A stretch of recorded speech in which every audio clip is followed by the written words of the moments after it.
Chaque trimestre, il est de coutume dans l'église adventiste d'avoir une Sainte Seine, un service de communion. Un temps où nous pouvons partager ensemble le pain et le jus de raisin en souvenir de ce que Jésus a fait le soir de son arrestation avant d'être crucifié. Plus qu'un simple rituel, il s'agit d'un appel de Dieu à nous rappeler de l'alliance que nous avons faite avec lui, de l'alliance qu'il a faite avec nous, et pour ainsi dire, de renouveler nos vœux. Vous savez, lorsqu'on se fait baptiser, lorsqu'on choisit de faire alliance avec Dieu, on a des vœux de baptême, on a un engagement, on a un projet de vie. Comme pour un mariage entre un homme et une femme, on a un projet à Dieu, on veut aller quelque part. Sauf que comme pour le mariage humain, parfois, avec le temps, les habitudes, le train-train, dans notre relation avec Dieu aussi, parfois, on dévie de ce projet. On dévie de ces vœux qu'on avait faits, de ce désir de lui être fidèle, de ce désir de lui être engagé, de ce désir de lui être proche, et on oublie une partie de ce qu'on avait souhaité. Eh bien, la Sainte Seine est là pour que nous puissions refaire ces vœux, pour que nous puissions revenir sur le chemin que nous avons choisi d'emprunter avec Dieu. D'une certaine manière, la Sainte Seine nous oblige à faire un choix, à nous positionner. Soit nous répondons favorablement à l'invitation de Dieu de revenir à lui, de recommencer la vie avec lui, de prendre un nouveau départ avec de nouvelles bonnes résolutions, soit nous déclinons cette invitation. Soit nous lui ouvrons la porte et lui disons « Viens Seigneur, ne reste pas frappé, mais entre, viens avec moi, soupe avec moi ». Soit nous laissons la porte fermée. Soit nous acceptons de laver nos cœurs de ce qui le souille pour être en conformité avec la volonté de Dieu et purs devant lui. Soit nous restons attachés au péché, au doute et à l'égarement. En fait, tout est une question de choix. Et Dieu l'a bien compris. C'est pourquoi régulièrement, il place ses enfants devant un choix. Positionne-toi. Notre relation avec Dieu, notre sincérité de cœur, notre salut, tout est une question de choix. Et nous vivons des temps difficiles pendant lesquels il est très important d'être sûr, d'être bien attaché à Dieu. Plus nous avançons vers la fin de ce monde, et vous pouvez être sûr que c'est le cas, plus nous ferons face à des épreuves, à des détresses, mais aussi à des pressions et des tentations dans notre fort intérieur. Et c'est notre attachement à Dieu, notre ressemblance à Christ qui déterminera si nous sommes aptes à entrer dans le royaume des cieux. Durant cette semaine, j'ai lu un passage de la Bible que j'aimerais partager avec vous. Il se trouve dans Éphésiens, au chapitre 5, le verset 1 jusqu'au verset 21. Éphésiens au chapitre 5, donc.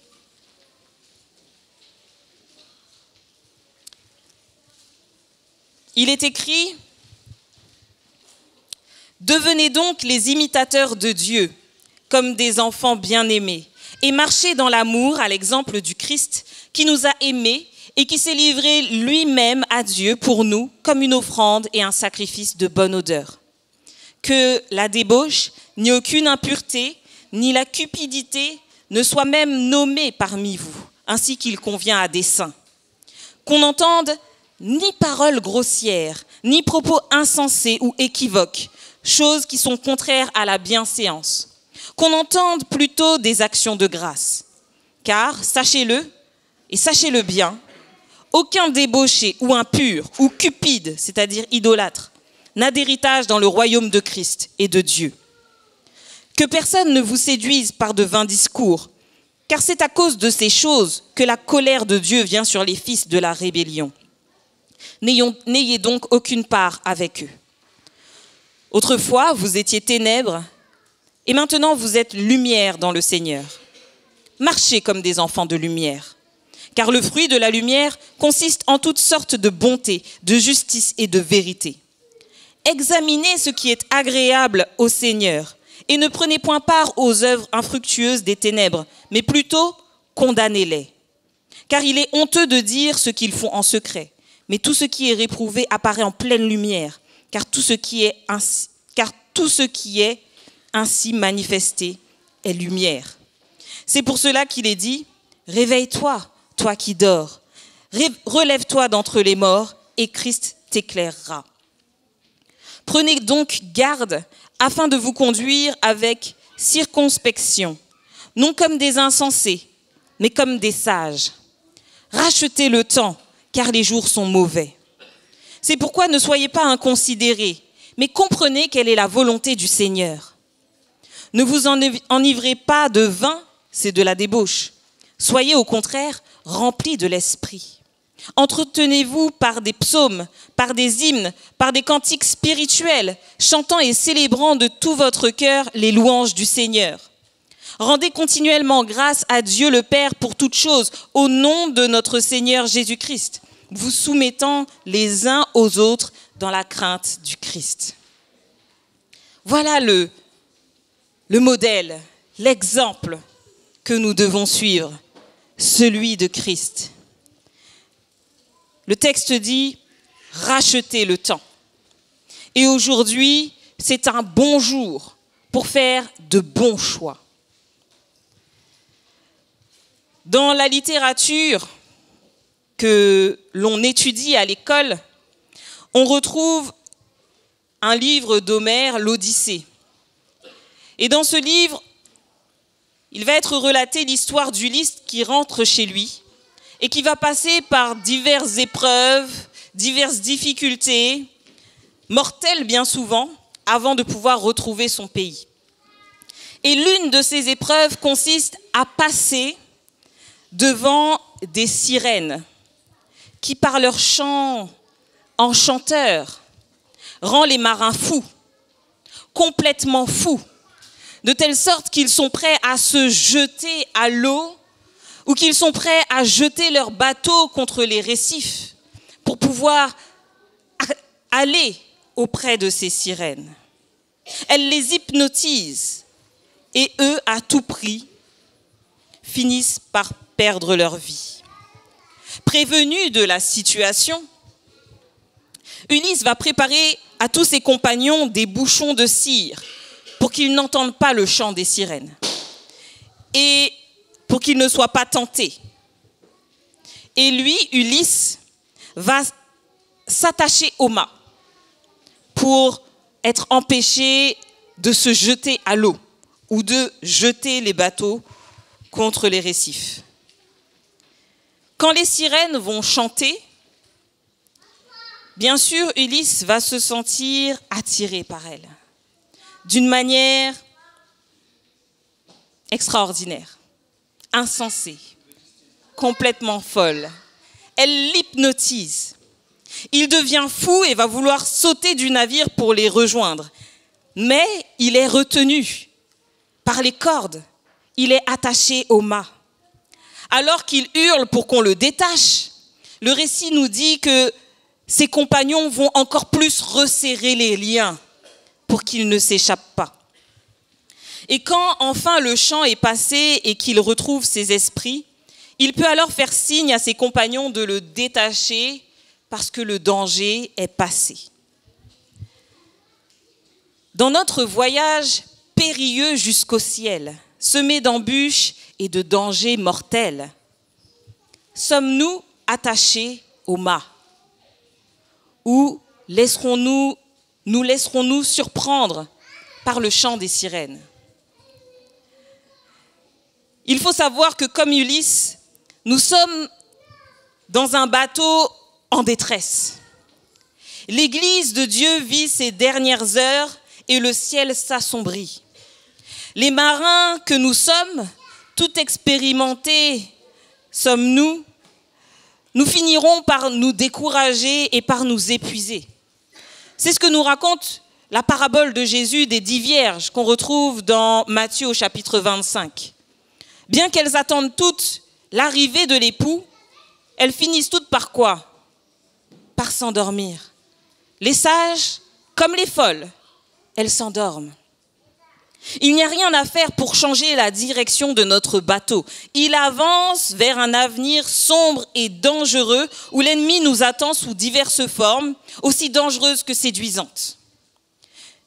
Mais nous avons un avantage, parce que nous sommes dans un bateau.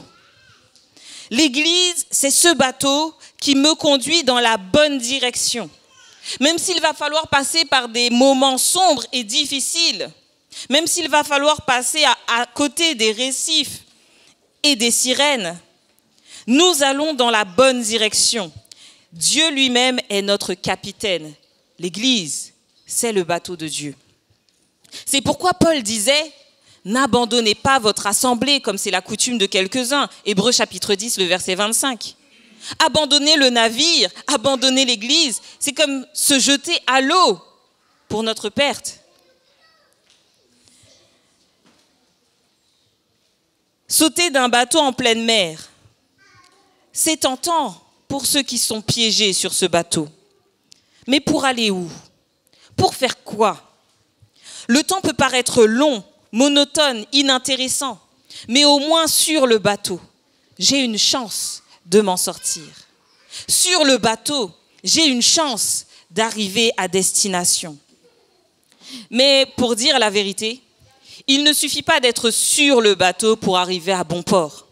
Car nous pourrions être tentés à un moment ou à un autre, dans un élan de folie, de sauter du bateau et de nous enfoncer au fond de la mer. Et alors, ce sera difficile de remonter. Mais il faut surtout être bien attaché au mât, comme Ulysse l'était, être bien attaché à Christ. Complètement fondu en Jésus, nous serons en sécurité, même de nous-mêmes. S'il arrive que certains nous tentent, nous appellent à sauter, s'il arrive que certains arrivent à convaincre notre raison même de sortir du bateau, si nous sommes attachés au mât, si nous sommes attachés à Jésus, nous serons en sécurité et même de nous-mêmes. Jésus a déjà résisté au diable quand il était sur terre. Jusqu'au bout, il a résisté. Et aujourd'hui, il promet d'être avec nous parce qu'il saura résister encore, sans bouger, sans faillir, sans défaillir. Il fera à notre place ce que nous ne sommes pas capables de faire. Il nous tiendra attachés à lui. Alors que signifie être attaché à Christ? Il y a certains textes que nous pouvons lire et que nous pouvons même réciter. Ce n'est plus moi qui vis, dit Paul, c'est Christ qui vit en moi. Non pas ma volonté, dit Jésus, mais ta volonté. Il faut qu'il croisse et que je diminue, dit Jean-Baptiste. Voilà ce qu'est être attaché à Christ. C'est choisir de faire sa volonté et sa volonté seule, sans duplicité ni compromis. C'est reconnaître ce qui est bien et choisir de le faire. Ça, c'est aussi la définition de la sagesse. Reconnaître ce qui est bien et choisir de le faire. Aujourd'hui, il y a beaucoup de chrétiens dans le bateau, dans l'Église. Beaucoup. Mais tous n'arriveront pas à destination parce que tous ne sont pas attachés au mât. Le mât, il est là, on le voit, on en parle, on le touche même parfois. Mais s'y attacher toute une vie, alors que le chant des sirènes ne dure que 2 minutes et demie, très peu pour moi. Je préfère encore profiter du voyage et voir ce qu'il adviendra. Sauf que nous devons être conscients que 2 minutes suffisent pour que je me jette à l'eau. 2 minutes suffisent pour que l'ennemi me tente et que je perde ma vie. Ce matin, Dieu nous présente un choix ici.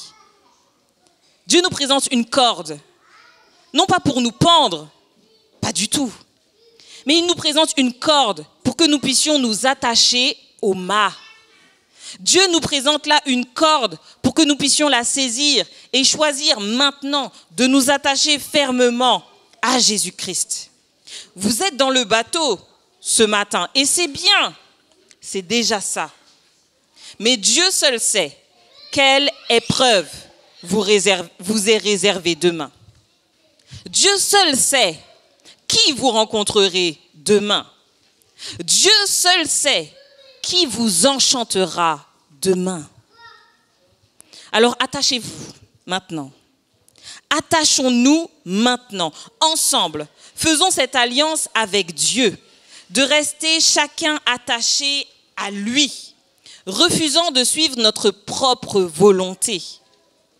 Parce que vous savez, en tant que pasteur, j'en entends beaucoup, des gens qui viennent me voir pour avoir un conseil, mais qui savent très bien ce qu'ils doivent faire.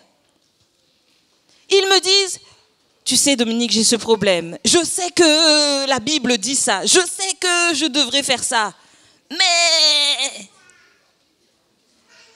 restez attachés au mât.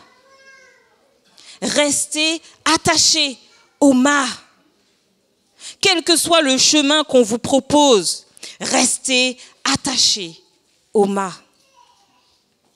Ensemble, attachés les uns à côté des autres, parce que le mât est assez large. Nous pourrons nous soutenir mutuellement et resserrer les liens si l'un d'entre nous devient fou. Nous lui resserrerons les liens et nous arriverons ensemble à destination. Tout est une question de choix. Dois-je vraiment rester ce chrétien peu spirituel?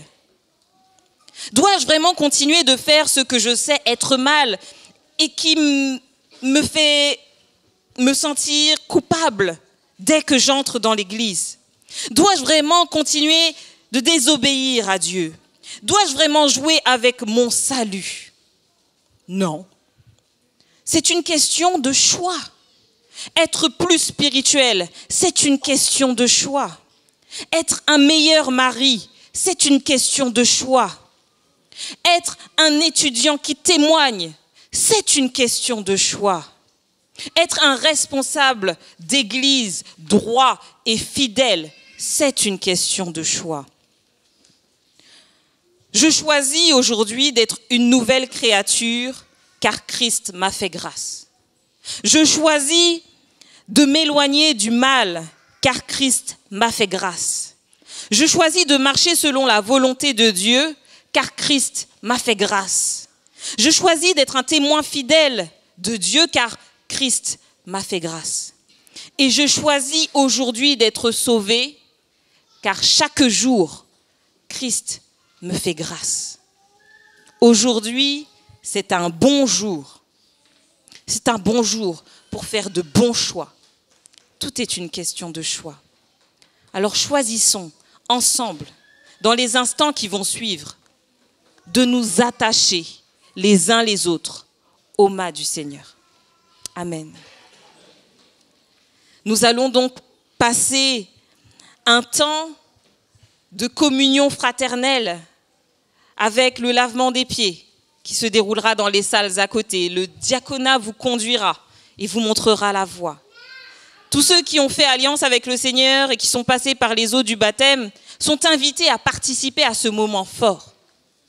Et après cela, nous reviendrons ici pour faire alliance ensemble avec notre Père céleste. Je vous laisse quand même quelques versets, 2 versets, avant de nous séparer. Dans Deutéronome au chapitre 30, le verset 19 est le suivant. Deutéronome au chapitre 30, Dieu parle, Dieu s'exprime, Dieu nous parle. Et il dit, « J'en prends aujourd'hui à témoin contre vous le ciel et la terre. J'ai mis devant toi la vie et la mort, la bénédiction et la malédiction. Choisis la vie, afin que tu vives, toi, mais aussi ta postérité, pour aimer l'Éternel, ton Dieu, pour obéir à sa voix, pour t'attacher à lui. Car de cela dépend ta vie et la prolongation de tes jours. Et c'est ainsi que tu pourras demeurer dans le pays que l'Éternel a juré de donner à tes pères Abraham, Isaac et Jacob. » La nouvelle Jérusalem, elle est sur le chemin de la vie. Choisissons aujourd'hui ce chemin.